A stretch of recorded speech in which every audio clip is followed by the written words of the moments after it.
Welcome back to my channel Study Atta. So here in this video we have taken class 9 chapter, that is the Happy Prince. So if you are new in my channel, so please subscribe to my channel and please click on bell icon, जिससे मैं कोई भी video upload करती हूँ आपको उसकी notification सबसे पहले मिले। तो सबसे पहले हम लोग इसका इंट्रोडक्टरी पार्ट पढ़ते हैं कि चैप्टर की स्टार्टिंग होती कहाँ से है। The Happy Prince was a beautiful statue. He was covered with gold. He had sapphires for eyes and a ruby in his sword. ठीक है, इसमें ये कहा गया है कि एक हैप्पी प्रिंस का स्टैचू है, एक मूर्ति है जो कि काफ़ी ब्यूटीफुल है, काफ़ी सुंदर है और वो सोने का बना हुआ है। उसकी आंखों में 2 सफ़ायर्स लगे हुए हैं और उसकी तलवार में एक रूबी लगा हुआ है। तो चैप्टर की स्टार्टिंग होती है। High above the city on a tall column stood the statue of the Happy Prince. He was gilded all over the thin leaves of fine gold for eyes. He had 2 bright sapphires and a large red ruby glowed on his sword hilt. It means in this paragraph इसमें ये कहा गया है high above मतलब city की ऊंचाई पर एक टॉल कॉलम पर एक स्टैचू खड़ा हुआ है जो वो किसका है, एक हैप्पी प्रिंस का है और वो पूरा सोने की पत्तियों से बना हुआ है। उसकी आंखों में 2 ब्राइट सफ़ायर्स लगे हुए हैं और उसकी जो तलवार का हिल्ट पार्ट होता है वहाँ पे एक रूबी लगा हुआ है जो कि काफ़ी प्रीसियस है। One night there flew over the city a little fellow. His friends had gone away to Egypt 6 weeks before, but he had stayed behind. Then he decided to stay Egypt too. In this paragraph इसमें ये कहा गया है कि एक रात एक little swallow जो घूम रही थी सिटी पे, उसकी फ्रेंड 6 हफ्ते पहले इजिप्ट हुआ थी, लेकिन जो स्वेलो थी वो नहीं जा पा चुकी थी, तो उसने ये डिसाइड किया कि अब वो इजिप्ट जाएगी। तो all day he flu and at night time he arrived at the city. तो पूरा रात भर वो मतलब उड़ती है, उसके बाद रात के समय वो एक सिटी पर पहुंचती है। Where shall I put up, वो सोचती मैं कहाँ रुकूँ। He said I hope the town has made preparation, उसने ये कहा कि जो एक टाउन ने काफ़ी मेरे लिए प्रिपेयर है, मेरे लिए प्रिपरेशन करी, सारी चीज़ें व्यवस्थित करी है। Then he saw the statue of the tall column, तो उसने देखा कि एक स्टैचू खड़ा है काफ़ी ऊंचाई पर। सो वो कहती है I will put up there, तो कहती है अब मैं यहीं रुकूंगी। He cried it is a fine position the plenty of fresh air, so it alighted just between the feet of the happy prince. तो कहती है यहाँ पे काफ़ी फ्रेश एयर आ रही है and it is very comfortable place for us. ठीक है, तो वो कहती है कि हाँ भाई जो हैप्पी प्रिंस का जो फीट था, मतलब उसका जो पैर था के फीट पार्ट पे, वो कहती है कि हाँ भाई मैं यहीं रुक जाऊँगी, this is very comfortable place for me. तो then in next paragraph I have a golden bedrooms, उसको कहती है वाह मेरे पास एक गोल्डन बेडरूम है, मतलब एक सोने का बिस्तर है या एक सोने का कमरा है। He said softly to himself as he looked around, उसने देखा कि आसपास काफ़ी सॉफ्टली फ्रेश एयर लाइट कर रही है and he was so he was so happy and he prepare to go to sleep, और वो प्रिपेयर होती है सोने के लिए। But just as we putting his head under his wing a large drop of water fell on me, वो देखती है कि अरे अचानक से एक वाटर का ड्रॉप, एक पानी की बूंद उसके कहाँ हेड पर गिरती है। व्हाट अ क्यूरियस थिंग्स, क्या ये विचित्र, मतलब कैसा विचित्र चीज़ है ये। ही क्राइड, वो कहती है there is not a single cloud, वहाँ पे मतलब आसमान में कोई बादल नहीं छाए हुए हैं और जो स्टार है वो स्टार भी काफ़ी क्लियरली हैं और ब्राइट कर रहे हैं और यहाँ पे कोई बारिश भी नहीं हो रही है, तो ये बूंद कहाँ से आ रही है। देन अनदर ड्रॉप फेल, फिर उसके बाद दोबारा फिर एक ड्रॉप गिरती है। What is the use of statue if can not keep the rain off, he said I must look a good chimney pot and he determined to fly away. वो कहती है it is not comfortable place to me because यहाँ पे इतनी बारिश हो रही है, मैं भीग जाऊँगी तो मतलब मैं भीग जाऊँगी तो मैं कैसे उड़ूँगी। साथ ही साथ वो ये कहती है कि जो गुड चिमनी, जो चिमनी का पॉट है वो मेरे लिए ज़्यादा कंफर्टेबल प्लेस होगा। तो वो क्या करती है, वो सोचती है चलो मैं अब उड़ती हूँ।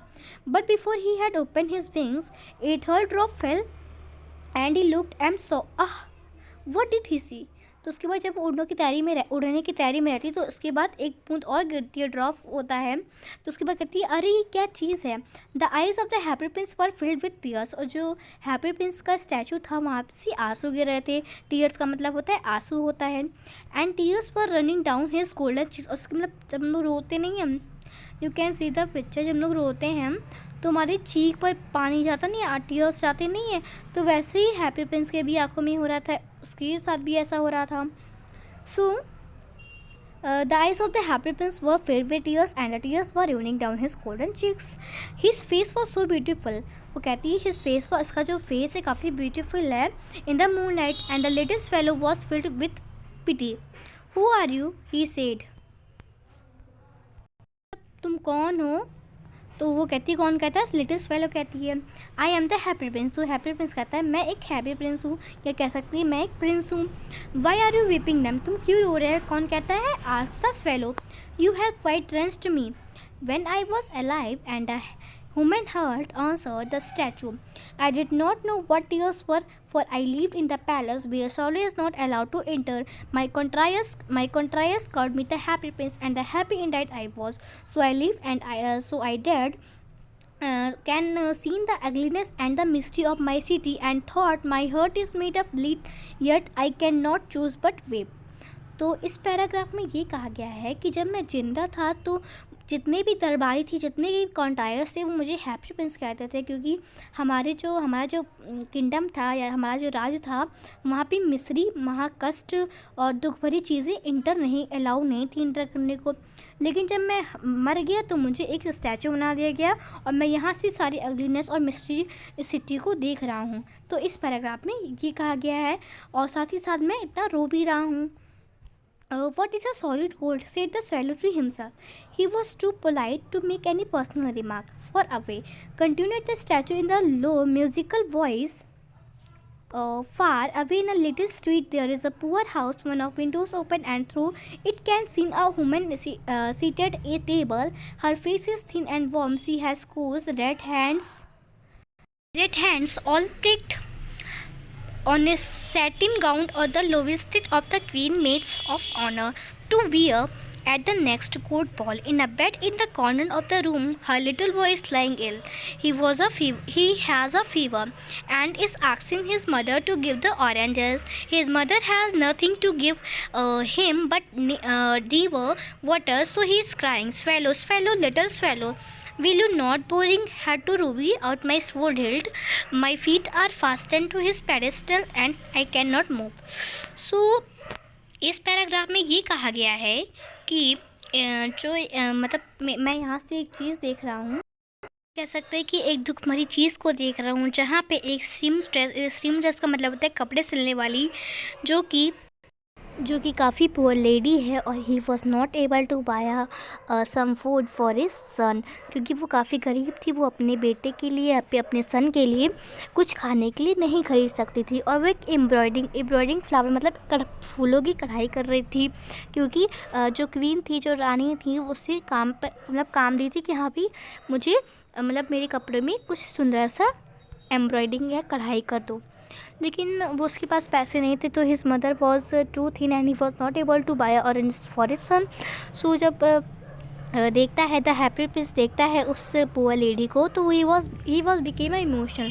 वो काफ़ी इमोशनल हो जाता है और कहता है लिटिल स्वेलो से कि please you can send a ruby for the seamstress. मतलब तुम एक मेरी जो स्वॉर्ड है, जो मेरी तलवार का जो हिल्ड पार्ट है, वहाँ पे एक जो रूबी लगा हुआ है रेड कलर का, वहाँ से रूबी निकाल के एक जो ये पुअर लेडी है उसको जाके दे आओ, जिससे वो काफ़ी कुछ पैसे वो ले लेगी और अपने बेटे को ऑरेंजेस खिला लेगी. साथ ही साथ उसका जो बेटा था वो काफ़ी इल था, मतलब काफ़ी बीमार था, he was suffering from fever. ठीक है, he was suffering from fever. तो वो उसके बुखार भी रखा था. तो वो जो हैप्पी प्रिंस कहता है, वो कहता है swallow swallow little swallow, will you not bring her to the ruby और माई सोल्ड हिल. मतलब मेरा जो ये है, जो मेरा तलवार है, उसमें से रूबी निकाल के my feet are faster to the pedestal and can not me, क्योंकि जो मेरा फीट है मैं तो चल सकता हूँ नहीं, बिकॉज आई एम स्टैचू, तो you can help to me, तो मेरी हेल्प कर दो. और ये जो मेरे सोर्ड, मेरी तलवार पे रूबी लगा हुआ है, वो उस सीमस्ट्रेस को दे दो, मतलब उस दर्जिन को दे दो. तो वीडियो काफ़ी लेंथी हो जा रही है, तो जिसकी वजह से नेटवर्क या वॉइस क्लियर नहीं होती है. So in this video we will learn about the only half explanation. हम लोगों ने कहाँ तक एक्सप्लेनेशन किया है? सीमट्रेस, मतलब वहाँ तक जहाँ जो दर्जी रहती, जो कपड़े सिलने वाली होती है, वो जो हैप्पी प्रिंस होता है उससे क्या देता है? एक रूबी देता है, क्योंकि he was too poor lady and he was not able to buy oranges for his son. Okay, तो यहाँ तक स्टोरी कंप्लीट होती है. So thanks for watching this video and everybody please subscribe to my channel and in your mind any doubt you can ask to me a comment box. Thank you.